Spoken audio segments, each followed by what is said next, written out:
Nigeria's Niger Delta region lies Akwa Ibom, a state blessed with vast natural resources and successive leaders who leave visible imprints, one tenure at a time.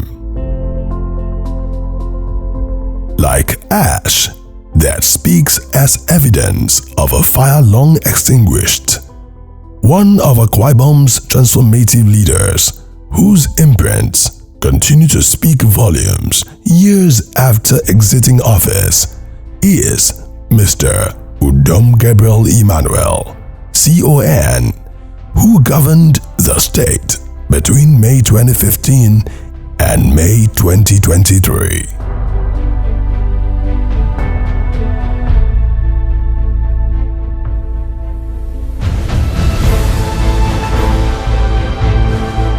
Under his 8 years leadership, Akwa Ibom State witnessed palpable peace and remarkable development strides, driven by innovative policies and projects that redefined its economic, social, and infrastructural landscape.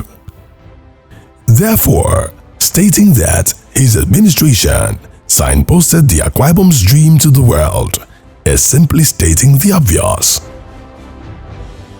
Leadership, they say, is not about the next election, but the next generation. That phrase perfectly encapsulates the transformative vision of Mr. Udom Emmanuel. One of her greatest achievements in office was the launch of Udom Air, the state's flagship airline. While it was initially received by skeptics as an over-ambitious adventure, the day we brought that vision, people say, oh no, dead on arrival. How can a national think of an airline? It's not practicable. Even governments of many nations, they started mentioning nations, do not have an airline. How can a subnational, a state, in that case, they now use the landmass to now call us a small state. A state with such great ideas, creativity, you can call it small. It's not in terms of landmass. In terms of, it's in terms of the people, the leaders, about their creativity, their ideas, what they have to offer. So we set on track. But my greatest thanks to the staff and management of Udom Air, because you could have set up something and it could die at the inception if it's not well nurtured and watered. So I live to appreciate them, from Captain Udom to the list of the person working in Udom Air. I tell them thank you for allowing that vision to thrive.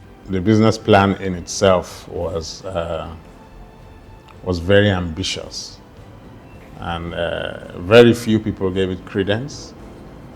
Thankfully, the originator had a lot of belief in it. This audacious project not only boosted the state's economy, but also provided employment opportunities for its citizens. The company has Akwa Ibomites at every level: pilots, cabin crew, maintenance engineers, management. At every level, there are lots of Akwa Ibomites, and something that we're very proud of. Launched in 2019, Udom Air has become a symbol of Akwa Ibom's economic growth, providing reliable air transportation services to the state's residents and visitors. We are deliberately very cautious as we grow. Even though it's fast, it's also cautious, because what is happening is we have a 9-aircraft fleet with 7 destinations. Many airlines that have 9-aircraft fleets have 16, 17, 20 destinations. The reason we've kept the footprint very tight is to be able to increase frequencies, so provide our customers with choice, morning, afternoon, evening, rather than just once every 2 days kind of thing. To complement the airline, now regarded as the best in Nigeria, Emmanuel's administration also embarked on the building of a maintenance, repair, and overhaul MRO facility and a new terminal regarded as the smartest at the Akwa Ibom International Airport to further solidify the state's position as Nigeria's hub for aviation excellence. I prefer that they talk about Udom Air. But you know, the ones that don't like him will not talk about Udom Air. That is an international success. That is the flagship of Akwa Ibom that has brought the world to Akwa Ibom. He also trained and equipped several young Akwa Ibomites with the skills necessary to succeed in the aviation industry and initiated other skills training centers and Dakada enterprise development programs for capacity enhancement. On road infrastructure, Emmanuel's commitment to improving the state's road network led to the construction and rehabilitation of numerous roads, enhancing connectivity and facilitating economic growth. There's no local government area we didn't have a project. We interlink the whole state with world-class roads. Today, if anybody goes to Akwa Ibom, we'll tell you they have the best of roads. We completed Uyo Ikorekpene Road, Uyo Etinan Eket, Eket Ibno, Etinan to East-West Road. Then we opened up the airport road. I know how much criticisms I faced because that's the gateway. When I wanted to expand that road to a 6-lane road so that as soon as you come out of the airport with our international, most, sophisticated terminal building, highly technical building, intelligent building for that matter. So once you arrive at the airport, the way the city welcomes you, we had a vision on that. How you come into the city, that's what led to the expansion. So all those ones people could see. Over 1,500 kilometers of roads and 40 bridges were constructed and rehabilitated during his tenure, with super highways, 10-lane roads, cable bridges, longest bridges in the state, among others. But we're not building a city that will end in my tenure. We're building a city that the future will take us to our destination.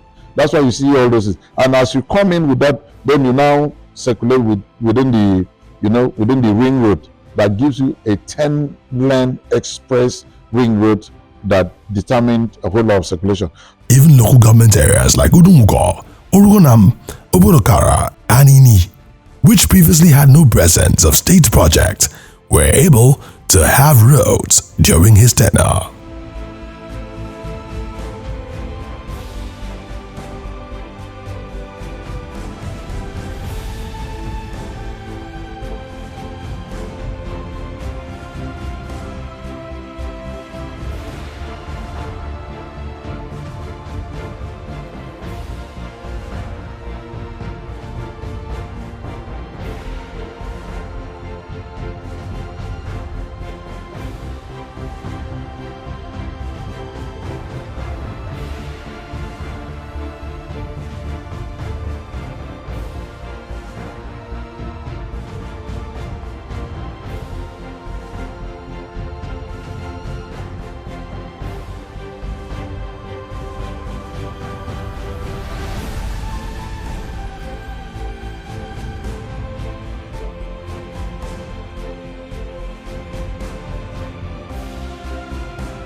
In healthcare, huge investments made gave room to the massive transformation of all secondary health facilities that were previously dilapidated, from Itumbang in Uran local government area to Ikono, Orunam to Ona, and Ikorekbene to Ikorobasi. At least one general hospital in each federal constituency in the state had a facelift under his leadership, with the finest equipment from the developed clime to boost healthcare delivery. To his credit also was the 300-bed International Isolation Center and Molecular Laboratory in Uran.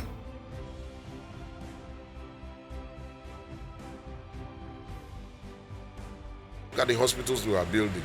Is it the Maurice Lesser Hospital? Check different cottage general hospitals we are building. It's just to make sure that in every 30 minutes, if anything happens, maximum of 30 minutes, somebody should get help. Maximum. There are some places within 15 minutes we must have access to a well-equipped general hospital. Away from sustaining the free and compulsory education policy initiated by his predecessor, Emmanuel's administration recognized the importance of education in driving socio-economic development. Model Girls School in Abak, Samuel Beale College, the Army Command School in Efa, the Navy Secondary School in Ikontwen are among the projects. As a governor, Mr. Udom Emmanuel had zero tolerance for insecurity. His commitment to the security of lives and property didn't just lead to the establishment of various initiatives aimed at promoting harmony and stability in the state, but also made peace absolutely palpable. You know, when I came into the States, the challenges that we were facing. And today, if somebody asks me, what was your greatest achievement? My greatest achievement in Akwa Ibom will be what money could not buy, and that's peace. Local government areas like Ika, Ukanafan, and Etenegbo fell under the siege of militants. How Udom practically walked into the den, fished out the notorious militants, liberated the entire state remains a mystery. But then, peace became a tangible product of good governance under his watch. Our regime brought peace to Akwa Ibom. Before we came into power, it was extremely difficult. People allowed people to access. So what money could buy would not excite me. And then also the social reorientation in the minds of the people through our Dakada philosophy also helped in doing a whole lot. So I concentrate more on what money could not buy, and then have a look at that wisdom that God gave you to put things in place. I think that's where I look at. But I know these days when you ask people to say what's his greatest legacy, but because people love movement, everybody starts saying, oh, the terminal building at the airport, no, is the Udom Air, is this one and that one. But to me, those are still what money can buy or what money could buy at that time. But the greatest thing is the peace we brought into that land. People would go to church, people would move in the night, people would jog, foreigners could come again, and then they feel safe. You can't buy that with money. Fondly called Mr. Industrialization, Akwa Ibom, under his leadership, had industries spring up like mushrooms. Our vision that a lot of people don't know is that one day, whether we like it or not, I'm not saying it will never have value. The crude oil may, I'm not God, the value may change. And today, there's also another oil that is even more of value than even the crude oil, which is the virgin coconut crude oil. And that's made us set up a vision that we wanted to bring in hybrid seedlings of coconut, of 2 million seedlings all over the state. And that will now give us, a whole lot of good effect that will make Akwa Ibom one of the world's largest producer of both coconut and coconut crude oil. We set up the factory, we had the factory line. It's there, it was commissioned, and oil was flowing. The extraction was done. Another significant milestone was the establishment of the Akwa Ibom Free Trade Zone, which has become a hub for industrial activities and economic growth. The state experienced a surge in investments, with companies like Sterling Global Petrochemical leading the pack of companies now doing business in the state. I feel so excited when I know I could see the vision that we had.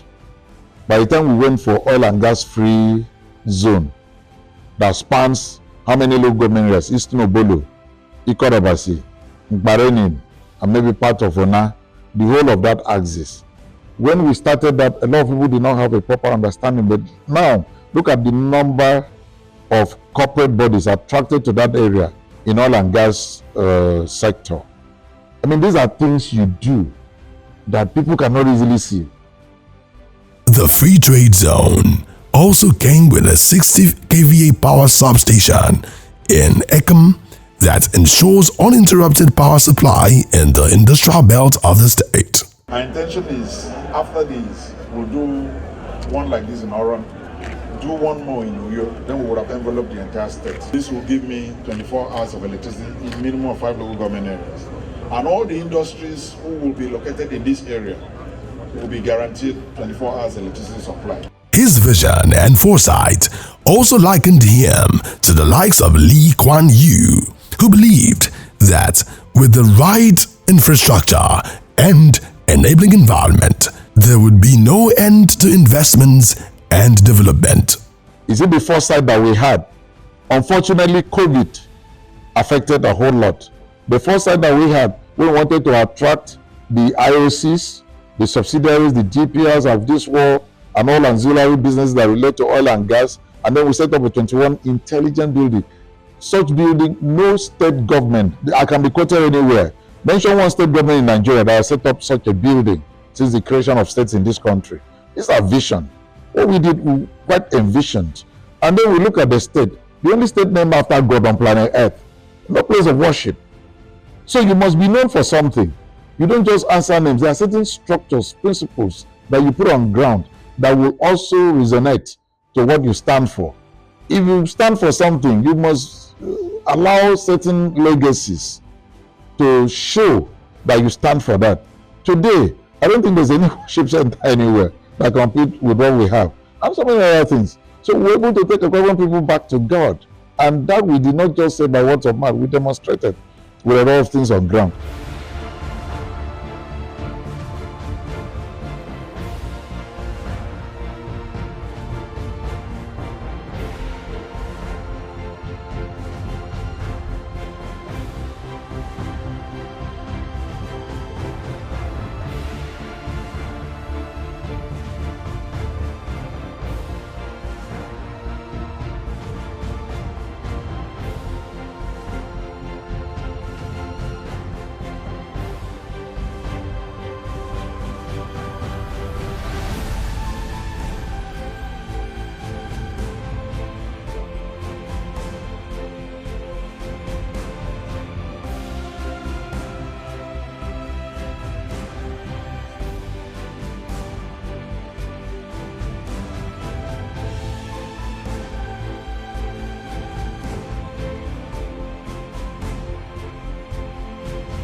Even when I was contesting, trying to be a governor of Akwa Ibom State, it didn't occur to me that a state needed an anthem, an identity, and something to drive them. It took somebody like Governor Udom Emmanuel out of the woods, out of this wall, driving for the future, to say, look, we need an anthem. And when he did it, it was an anthem. I salute him. Akwa Ibom didn't have a map. His Dakada philosophy, without doubt, has not only caused a mentality shift within, amongst youths, but has led to the numerous private enterprises set up by individuals, thereby reducing the level of dependence in government. As often said, it is not the number of our days on earth that matter, but the impact our days have had on us. Mr. Emmanuel's 59 years on earth have been impactful.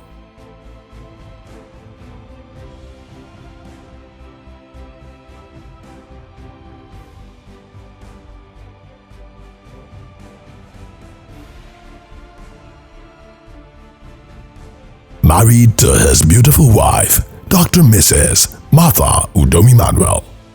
Udom has since deconstructed the notion that once a leader leaves office, he should remain relevant through surrogacy. He has kept his promise of returning to his private practice, allowing his successor, Pastor Dr. Moina, to freely run his Arise agenda for the people of the state. As a true champion of progress, Udom Emmanuel has planted trees whose shades will benefit generations to come. Happy birthday, Mr. Integrity. Congratulations.